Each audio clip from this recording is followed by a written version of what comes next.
took some decision a few months ago again to commit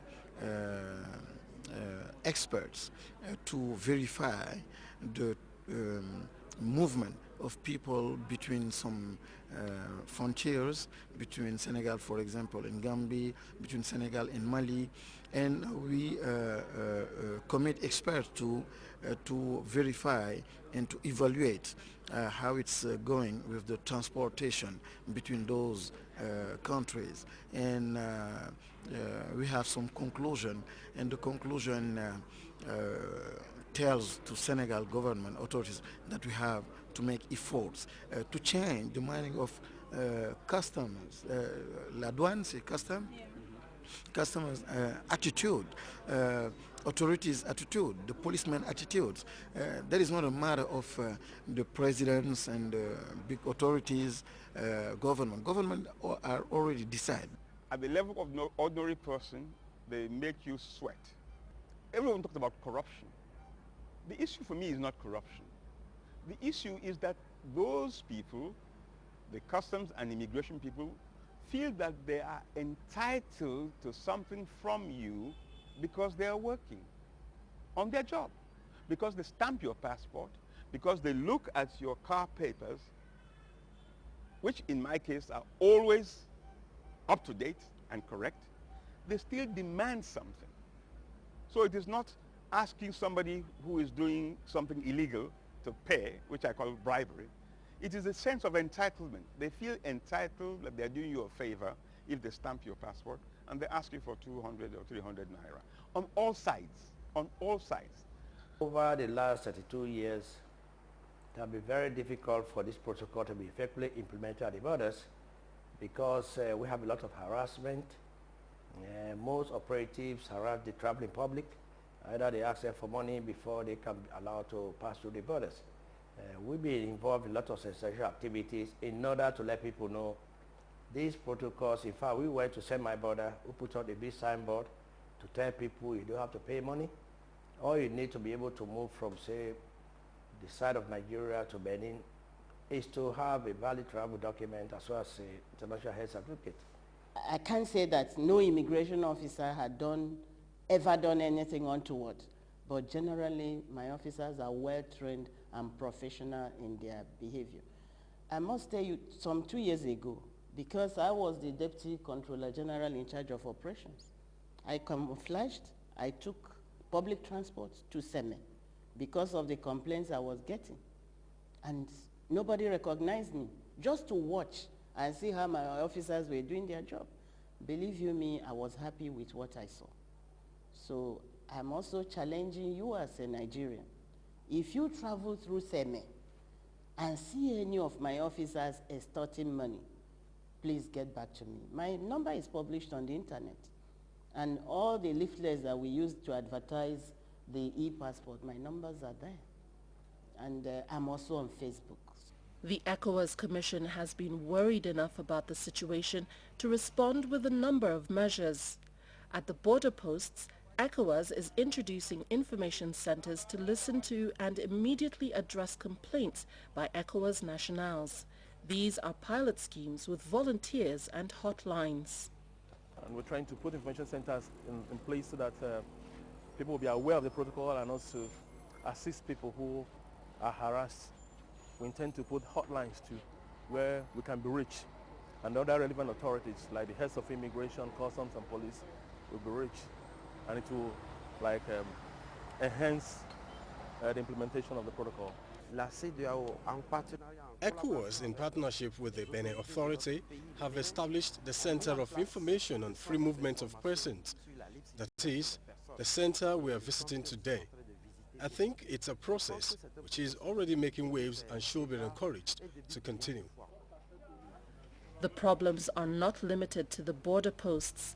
The flagrant introduction of checkpoints on the regional highway in contravention of the treaty sometimes makes movement between member states quite an ordeal for members of the West African community. For example, a trip from the Nigerian commercial hub of Lagos to Seme border with neighboring Benin Republic should ordinarily take 1 hour. It now takes several hours because of the proliferation of checkups mounted by a plethora of security agencies. The situation is only marginally different in other member states. I see it all across. Women passing from Aflao in Ghana going into Togo, they routinely pay 200-300 CFA francs, just routinely. They just put it down there and walk. And these are, for me, are the things. Or if cars are passing from Lagos through Mile 2, through Badagry into Seme, all those checkpoints on the way where the drivers have to pay.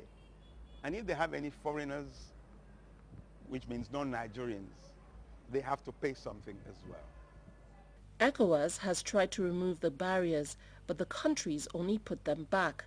The Abuja mini-summit in March 2000 limited the checkpoints to one after the international border along with a patrol team, but sadly this is only in writing. Every nation does as it wishes. The official reason, which cannot be ignored, is security, especially against the background of political unrest in some countries and increasing proliferation of arms, drugs and human trafficking. If you recall about 10 years ago, we had problems in Liberia, they extended to Sierra Leone, then Cote d'Ivoire. We have a lot of rebel movements fighting the governments in those countries.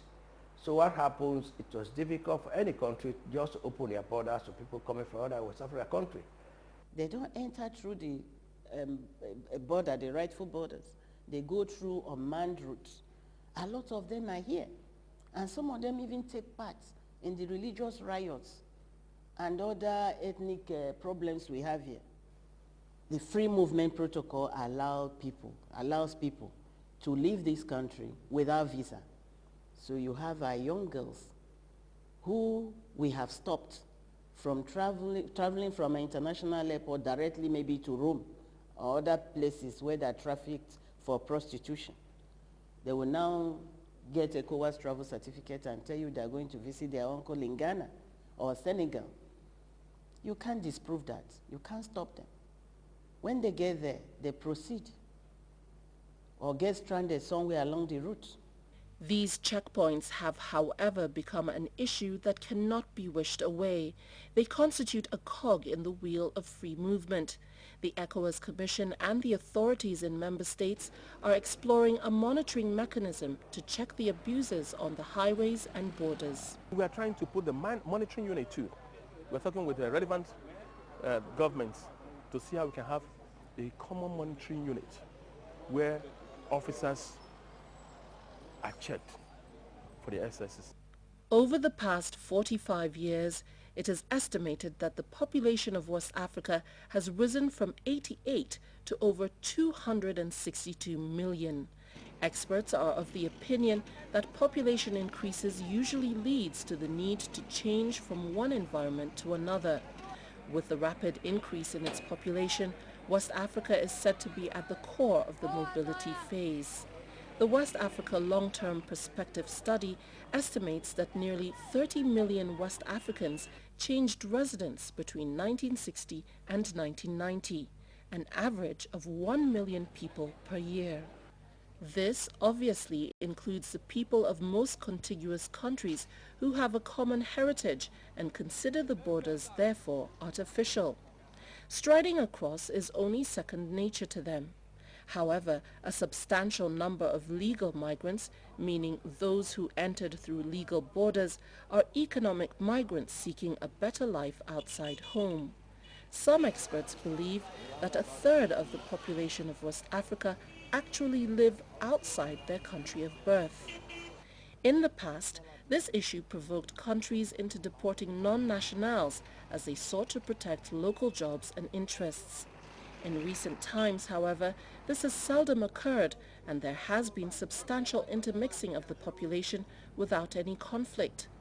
The reason is the right of residence embedded in the Protocol on Free Movement. The protocol gives legitimacy to legal migration with the added right to establish businesses or seek employment. Immigration Service made it relatively very easy for all these residents, because we never gave them problems. We realized that they had equal rights with Nigerians when once they have followed